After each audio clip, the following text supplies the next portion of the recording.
राधे राधे भक्तों, बोलो बांके बिहारी लाल की जय। आज के दिन ही हमारे लाडले ठाकुर बांके बिहारी का जन्मदिन वृंदावन में बांके बिहारी मंदिर और निधिवन धाम में बड़ी धूमधाम से मनाया जाता है। आज के दिन भक्त दूर दूर से आकर बिहारी जी के दर्शन करते हैं और उन्हें बधाई गाकर सुनाते हैं। बिहारी जी के प्राकट्य से जुड़ी हुई कथा को आइए हम सब श्रवण करें। स्वामी श्री हरिदास जी जब वृंदावन धाम में आए तो उन्होंने साधना स्थली के रूप में निधिवन धाम को चुना। वह निधिवन में ही रहकर अपने श्यामा श्याम जो के अपने लाडले बांके बिहारी की ध्यान में मग्न रहते और उनकी भक्ति किया करते। उनके शिष्यगण भी उनके साथ वहीं रहा करते थे। प्रातः वह यमुना में स्नान करते और ब्रजवासियों से मधुकरी लेकर जो भी भिक्षा का अन्न प्राप्त होता या भोजन ब्रजवासी प्रदान करते देते उन्हें वह स्वीकार करते और फिर से अपने बिहारी जी के भजन में लग जाते थे।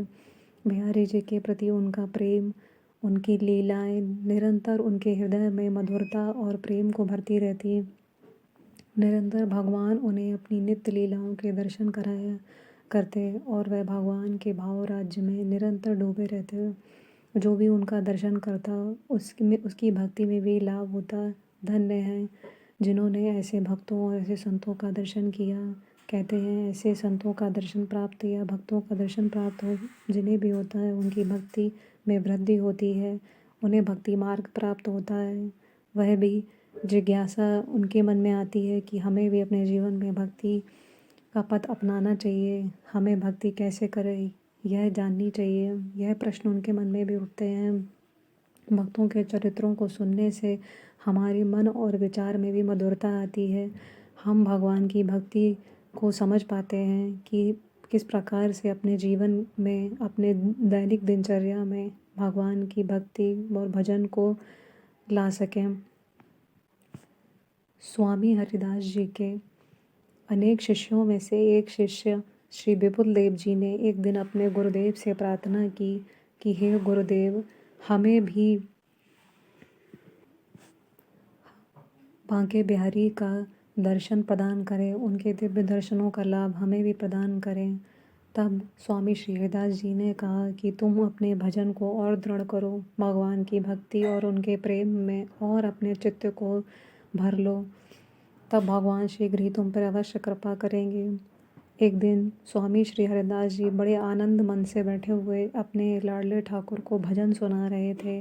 भगवान की लीलाओं के ही नए नए पद बनाकर उन्हें सुना रहे थे। उसी समय उनके हृदय में अपने शिष्यों पर कृपा करने के लिए बिहारी श्री हरिदास जी ने उन्हें बुलाया और जहाँ वह भगवान को अपने साक्षात प्रिय प्रीतम जो उनके सामने प्रकट थे कुंजों में, उनका दर्शन वह स्वयं कर रहे थे, उन शिष्यों को भी वह दर्शन कराया।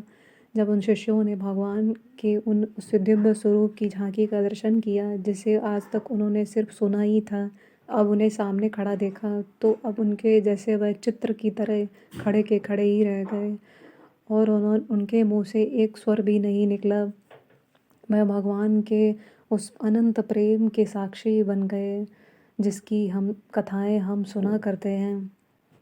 उनका मन बुद्धि चिंत अहंकार सब पिघल गया और अब वह भगवान के स्वरूप को देखकर स्वयं भी प्रेममय हो गए। स्वामी श्री हरिदास ने बड़ा सुंदर एक पद में कहा है, मायरी सहज जोरी प्रगट भई, रंग की गौर श्याम घन दामिनी जैसी, प्रथमहु थी आजों है आगेऊँ रहिए ना तरिहे तैसे। अर्थात श्यामा श्याम जो की जोड़ी श्री राधा कृष्ण की युगल जोड़ी पहले भी थी, आज भी है और आगे भी निरंतर ऐसी ही बनी रहेगी। भगवान आज भी नित्य निरंतर ब्रज में और 84 में अपनी वही सभी लीलाओं को, दिव्य लीलाओं का दर्शन आज भी भक्तों को कराते रहते हैं। ब्रज में निरंतर भक्त उनकी उन दिव्य लीलाओं का आनंद आज भी लेते हैं और निधिवन में भक्त आज भी श्री बिहारी जी की उस प्राकट्य स्थली का दर्शन करने जाते हैं जहाँ पर बिहारी जी साक्षात प्रकट हुए थे और उनके भक्तों शिष्यों ने उनके दर्शन किए थे। आज भी भक्त दूर दूर से वृंदावन धाम में उस दिव्य स्थली का दर्शन करके धन्य हो जाते हैं कि ऐसी भगवान की उस भक्ति का अनंत प्रताप को देखते हैं जो स्वामी श्री हरिदास जी ने की। स्वामी श्री हरिदास जी की भक्ति का प्रताप न सिर्फ भारत में बल्कि अन्य जगहों पर विदेशों में भी फैल गया। आगे हम उनके चरित्रों के भगवान की भक्ति के प्रताप को आगे भी श्रवण करेंगे सत्संग में। उसके लिए आप सब लोग जुड़े रहें और भगवान की भक्ति को निरंतर अपने जीवन में यूं ही करते रहें, उनके भजन में अपने मन को यूं ही लगाए रहें। राधे राधे।